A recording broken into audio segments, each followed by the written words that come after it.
acervo do Canal 100. Elas foram restauradas e digitalizadas com o patrocínio da Petrobras.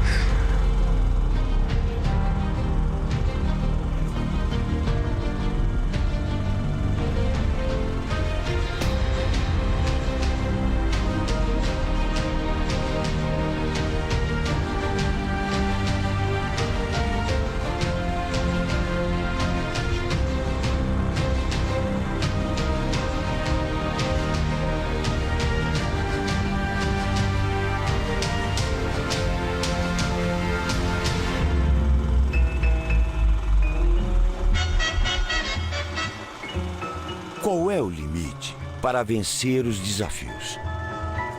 Qual é o limite para acreditar em um sonho? Uma família que vive um amor incondicional pela velocidade, pela vitória, pela glória. Um homem, o Barão, foi responsável pelo amor à velocidade.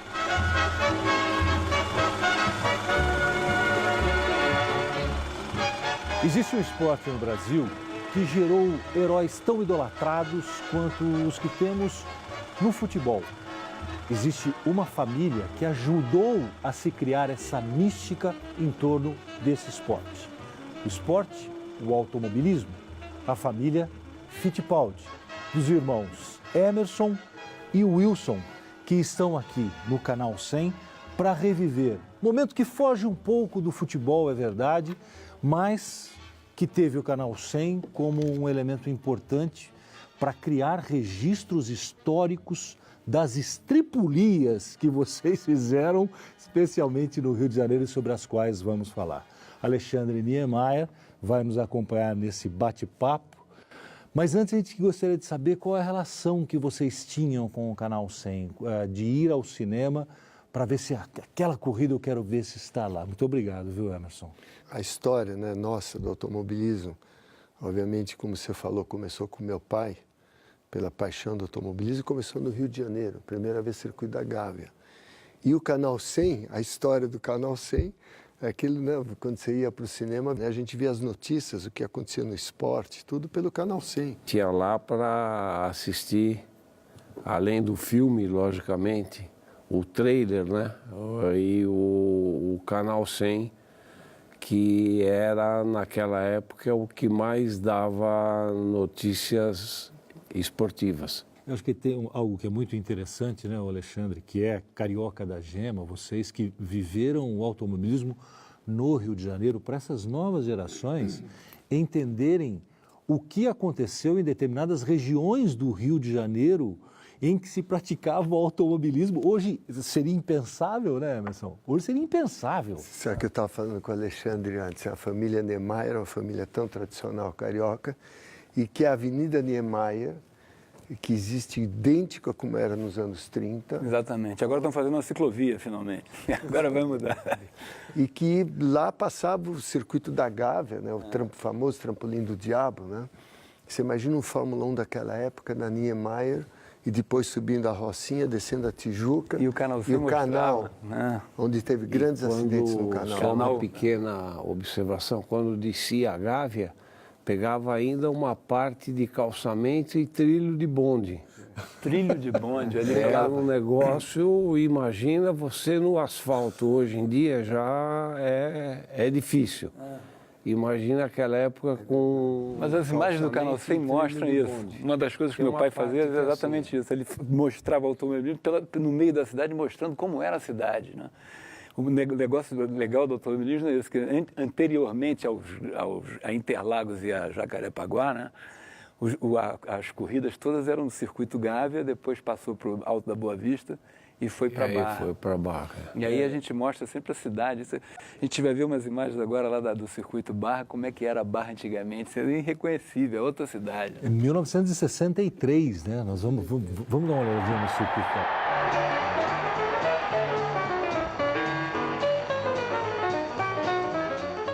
E o público, né? Isso é mecânica continental, né? Mas eram os carros de Fórmula 1, né? Esse ainda o Wilson não correu nessa época.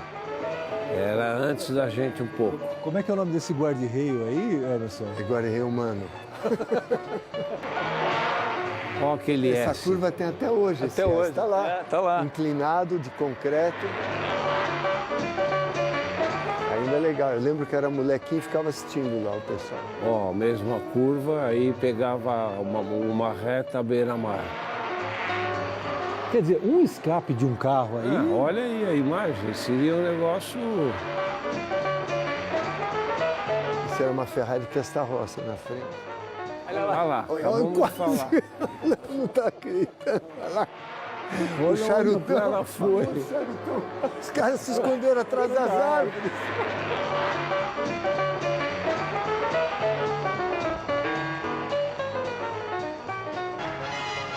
Que coisa, hein? Que legal, que bacana. Mas essa parecia um touro atrás do toureiro, né? Compre a sua entrada para um autódromo e esconda-se atrás de uma árvore. Atrás de uma árvore, reze, porque, pô, Temos várias árvores aqui à ainda tem, disposição. né? Ainda tinha árvore naquela época. Então, o morador da Barra hoje deve estar se perguntando, né, se isso é verdade, isso aconteceu. Aquilo que a gente estava conversando também, né? A tradição do Rio de Janeiro de ter o Circuito da Gávea, e que foi aonde o nosso pai, né, o Barão, começou a assistir. A primeira corrida da vida dele foi no Circuito da Gávea. Ele era escoteiro, nasceu em Santo André, meu avô imigrou para Santo André, meu avô nasceu na Itália, mas imigrou para Santo André. E aí meu pai escoteiro, ele, perto da casa do meu pai, ali bem no centro de Santo André, tinha um bicicleteiro e um cara que consertava motocicleta. E um dia ele andou de motocicleta, ele levou na garupa, ele falou, que legal, a motor. Meu pai andava muito de bicicleta, ele chegou a correr de bicicleta. E aí ele ficou, eu quero ver uma corrida, um negócio de motor, ele entusiasmou meu pai. Foi para o Rio de Janeiro como escoteiro, pegou um trem à noite, sábado à noite, chegou de manhã no Rio, foi até o canal, né, onde, No canal do Leblon, no canal do Leblon, subiu numa árvore, ele falou, subi numa árvore e vi o Circuito da Gávea, ficou apaixonado e voltou para Santo André. E meu avô perguntou, como é que foi o acampamento escoteiro? Ele falou, foi ótimo. Melhor do que eu imaginava. E foi lá que começou a paixão do automobilismo, né? Nasceu com meu pai no Circuito da Gávea. Pouca gente sabe dessa história. Fez uma transfusão de paixão. É verdade. Foi isso, né, Lúcio? Com certeza. E que está, né? E o meu pai, nós, os nossos filhos e agora os meus netos, né? 4 gerações. Também envolvidos e apaixonados. Enquanto estava engateando aqui no Brasil, acho que lá na Europa já tinha corrida de Fórmula 1, já tinha todos esses circuitos que existem hoje, já tinha Grande Prêmio do Mônaco, Hockenheim. A gente vai assistir agora o primeiro Grande Prêmio de 66. Se fala em circuito de rua é o que tinha na Barra. Em Mônaco, não. O Mônaco era uma maravilha de circuito de O rua. Mônaco sempre foi arrumado. Vamos do circuito da Barra para o circuito de Mônaco.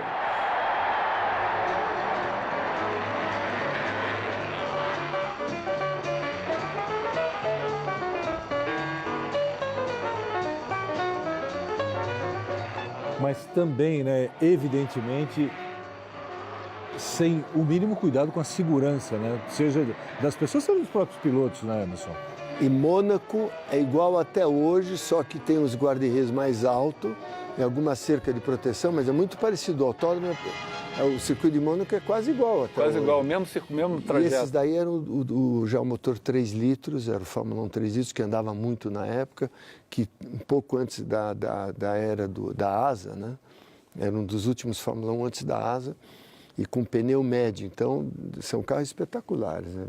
Esse grande prêmio de Jack Mônaco. Stewart foi quem venceu esse grande prêmio em 66 que nós mostramos. A segurança, como você mencionou, comparado com a segurança que existe hoje, é brincadeira isso aí, né? Os automóveis hoje em dia são praticamente inquebráveis. E o piloto quase inatingível, né? Dependendo exatamente. Existe Então uma você vê, célula de segurança. exatamente. De fibra Você de vê carbono, carbon acidentes fiber. hoje em dia que o carro bate, vai arrancando suspensão, arrancando motor, arrancando o câmbio e a célula fica intocável. Eu quero ir agora para 1965, dia 24 de outubro, 3 horas de velocidade em São Paulo. Interlagos. Sim. O Emerson correu com o carro Renault. 3 horas? Eu não lembro, não é 24 horas? Não, teve essa prova. 3 horas eu não lembro. Acho que passou tão rápido. Teve em São Paulo, acho que teve em São Paulo e no Rio. E no Rio. Que naquela época as provas eram longas, né? Para 3, alguém encurtou aí. Vamos ver. 31 carros alinhados para a sensacional prova 3 horas de velocidade. A pista de Interlagos em São Paulo volta a ser palco de um grande acontecimento automobilístico reunindo ases do volante em busca de melhores médias horárias. Uma prova de regularidade e resistência. E aí vão eles para a longa viagem ao redor de Interlagos. Nossa!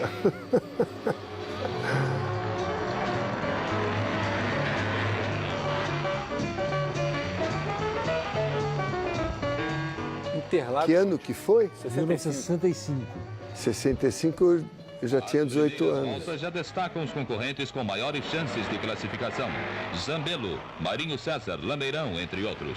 Eles se alternarão na dianteira até a 10ª volta, antecipando um final duramente disputado. Emerson, a narração é de Cid Moreira. Cid Moreira. Cid Moreira, Cid né? Moreira. Que bacana. Alfa Romeo. Deve ser o Piero Gancia. Ou Emílio Zambello. Emílio Zambello que ganhou, né? Foi ele que ganhou? terminou em segundo. O Emílio Zambello ganhou. Terminou em segundo. E eu disse, eu tô num desses Renaultzinhos aí, ó. Você está no 40. Eu tô no Número 40? Claro, com sua máquina de 1.600 cilindradas. E foi o vencedor com 41 voltas em 3 horas e 22 segundos. O Eloy Goliano dando a bandeira de chegada. Na prova 3 horas de Interlagos fez a média de É o Emílio, ó. Emílio Zambello. Zambello. Carregou Emílio Zambello como faz tradicionalmente com os ganhadores das provas automobilísticas. Minutos de emoção pela vitória das 3 horas. Agora que subiu o Emílio Zambello, olha lá. Piero Ganci e Mário César de Camargo Filho. O Marinho, o grande Marinho, nossa. E você terminou em 8º lugar no geral e 3º na T850. Na T850. E esse ano eu tinha estreado na Ilha do Fundão. Minha primeira corrida automóvel foi com 1093, um carro igual a esse, na Ilha do Fundão. Em 65. Em 65 eu capotei. Tinha DKV também, que era o que... DKV muito, que era o Marinho que foi de DKV, que correu. O Marinho e o Bird Clemente. Os dois com DKV ganharam muitas corridas aqui no Brasil, né? Com DKV. Parece incrível, mas os DKVs andavam muito naquela época. Andavam bastante, muito, né? E que eram os nossos ídolos antes da gente começar a correr. Você pega o Bird Clemente, Marinho, Celso Lara Barbeles, né? Obviamente o seu Chico Landi. Nós acabamos de ver Interlagos. O que Interlagos significa para você, Emerson? Quando nós éramos molequinho, criança ainda, a gente assistia a corrida em Interlagos e perto do, a gente chama de paddock, né? Mas ali não era bem, eram os boxes. A minha mãe fazia um risco com giz e falava, vocês dois vão ter que ficar aqui. Era em cima do S, perto da largada ali. E a gente assistia as corridas ali, não podia sair do círculo que minha mãe fazia. Marechal, né? O apelido da nossa mãe era Marechal. Tinha Barão, né? e Marechal, né? O Barão e Marechal. Ela já fez um risco, falou... Tinha que ficar lá. Vocês vão ficar aqui, ó. Interlagos era pista de corrida, era casa, era tudo, né? E teve um fato interessante, que aí eu me cansei, naquele instante eu me cansei um pouco de Interlagos. O Willys, que fabricava o Renault, bateu um recorde mundial. Nós andamos em Interlagos 30 dias com o Renault sem parar. Fizemos, se não me engano, 55 mil quilômetros. Aí no 30º dia, quando deu a chegada, eu não aguentava mais olhar para Interlagos. Aí eu falei, não, agora, essa vez a dose foi colossal. E a gente vai ver uma corrida agora de 67, que deve ser uma das primeiras corridas lá no Jacarepaguá. Eu queria que vocês lembrassem bem aí para ver se foi a primeira, a segunda, primeiro ano. No Autódromo do Rio de Janeiro, 3 horas de velocidade. Os melhores pilotos, as mais fortes equipes disputando a grande competição promovida pelo Automóvel Clube da Guanabara. Já o Autódromo Jacarepaguá. Tem os Carmanguia com motor Porsche. Eu não sei se você correu eu não sei se eu corri nessa. Correu? Terminou em segundo Era lugar. o Carmanguia. Primeiro o Wilson, segundo Mas lugar. ó, é isso aí, ó. Esse era o nosso carro, 77. Mais importantes da temporada nacional, o êxito técnico se traduz numa disputa renhida. Há uma luta individual pelo troféu máximo e o empenho das equipes pelo título de melhor escuderia brasileira do ano. Esses dois, né? É, exatamente, é isso mesmo. Mas que bacana esse documentário do Esse Canal aí é o 100. Emerson. Cada documentário espetacular, eu nunca vi isso. Correndo às 3 horas, com a mais absoluta regularidade e firmeza, Wilson Fittipaldi Jr. conquistaria mais uma vitória nas pistas brasileiras. Seu irmão Emerson ficaria em segundo lugar. Olha lá, ó, olha só. Bacana, Que né? bacana. Primeiro e segundo, hein? Esse foi o primeiro Muito autódromo legal. já queria pagar, porque Primeiro depois autódromo. derrubaram. Foi. Derrubaram, aproveitaram uma pequena parte desse e fizeram o último que não existe mais Que também. também não né? existe mais, né? Mas aproveitaram uma parte desse aí. O primeiro autódromo do Rio inaugurou em 65, 66, né? Então foi uma fase de Rio de Janeiro, mas uma fase bem boa. Como eu falei, para a minha vida esportiva, tive ótimos resultados. Tem uma lembrança de Jacarepaguá, logo que inaugurou o autódromo, que é legal, que foi assim, me deu um pânico na hora. Eu estava testando o Fórmula V que nós fabricamos, o Bob Sharp, Norma Casari, lembra que correu com o nosso Fórmula V no Rio? A turma do Rio também, eu chamava Fit V. E nesse teste eu estava descendo a reta em Jacarepaguá e tinha uma cobra enorme, e eu com o Fórmula V passei em cima da cobra, fez até aquele barulho, tum, a cobra, né? Peguei a roda, aí eu olhei no espelho, não vi mais a cobra. Eu falei, ela está no Fórmula V. Tá dando carro. Aí eu dei uma freada, saí fora do carro correndo. Aí veio a equipe correndo, o que foi? Eu falei, acho que tem uma cobra no Fórmula V. Não tinha nada em Jacarepaguá. Nada, não tinha nada. A gente ia para lá, era uma viagem para chegar lá. Você estava nesse teste, acho que você estava. Vamos voltar para Interlagos, 1973. Mais um dia de glória na vida de Emerson Fittipaldi. O Grande Prêmio do Brasil, que reuniu 150 mil espectadores. Foi o primeiro grande prêmio oficial. Válido para o Mundial, é. O pessoal morrendo de calor, ó. Teve que jogar. Eu estava lá.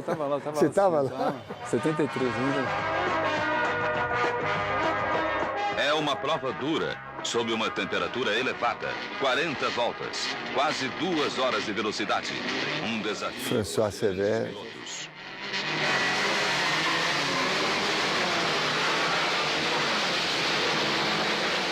Colin Chapman. Emerson conseguiu uma largada espetacular, pulando na ponta e não deixando que Stewart, Sever, X, Regazzoni e outros rivais o ultrapassassem uma vez sequer.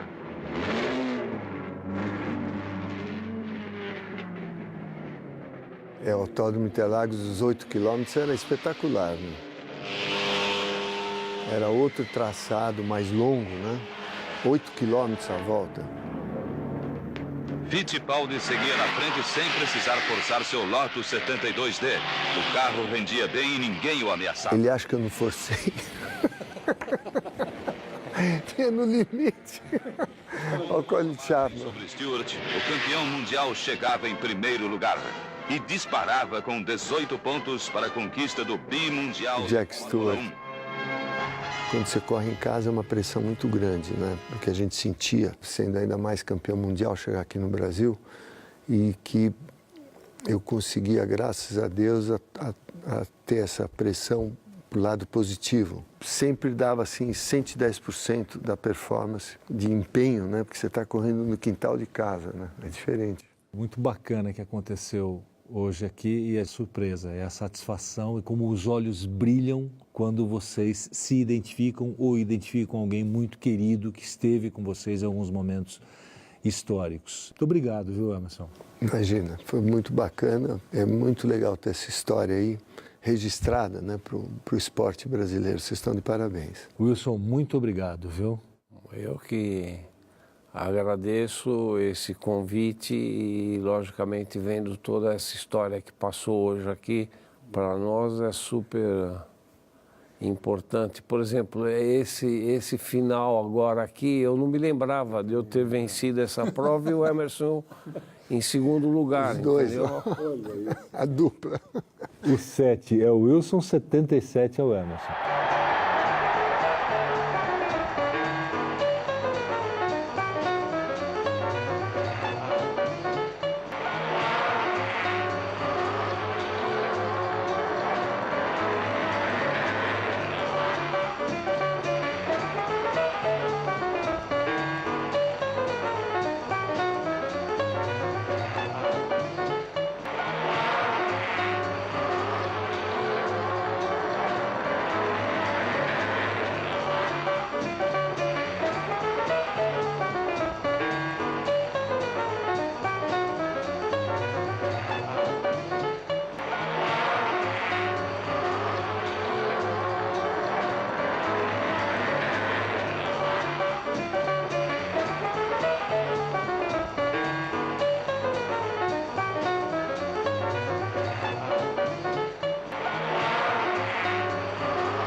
A história registrou os grandes nomes do automobilismo que surgiram depois dessa era que você acompanhou agora.